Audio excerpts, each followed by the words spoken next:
Take a look at what happened. An assassination attempt. Former President Donald Trump ducks for cover as bullets start flying during a campaign rally in Bulter, Pennsylvania. This evening we had what we're calling an assassination attempt against our former president, Donald Trump. Trump saying a bullet pierced his right ear. Also in the chaos, a man was killed and 2 more critically injured. The suspected shooter shot dead by Secret Service. This morning, police working to figure out a motive. Only hours later, Trump arriving at Newark Airport overnight, then taken by motorcade to his golf club in Bedminster, New Jersey, where he will wake up this morning.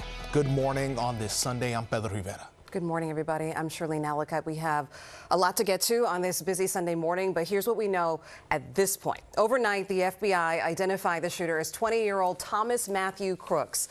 Authorities say he is from Bethel Park, Pennsylvania, a suburb of Pittsburgh, about 45 miles, that is, south of where the rally took place. Police putting up this barricade you see here outside the street leading to his home.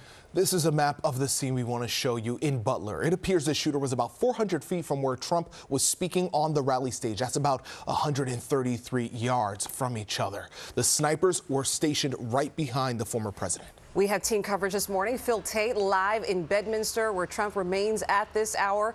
Nina Pineda monitoring reaction from our local elected officials. But we want to begin in Bulter, Pennsylvania, where Eyewitness News reporter Josh Einiger is live this morning.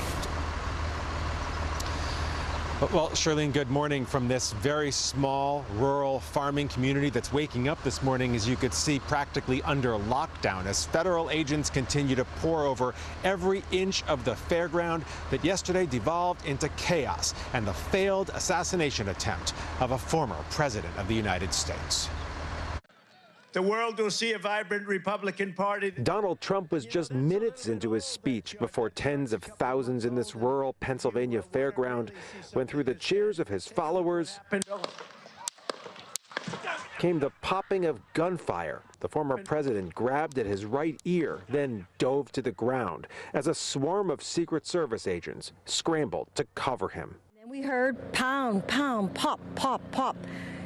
In everybody's mind, it was like 4th of July. Somebody must have been still doing firecrackers. A few endless moments later, as panic rippled through the crowd, the agents brought Trump to his feet.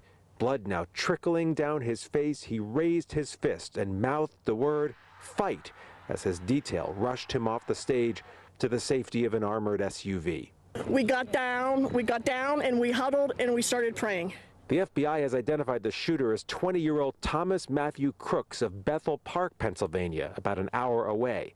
Officials say he perched himself with an AR-style rifle on a roof about 400 feet from the stage where Trump was speaking, and he fired at least 8 rounds before Secret Service counter-snipers returned fire and killed him. So we do not currently have an identified motive, although our investigators are working tirelessly to attempt to identify what that motive was. I saw the man that was hit in the head, and there was a lot of blood, and I knew there was no way he was going to survive that. A man in the crowd was killed, 2 others critically injured. Trump was grazed in the ear.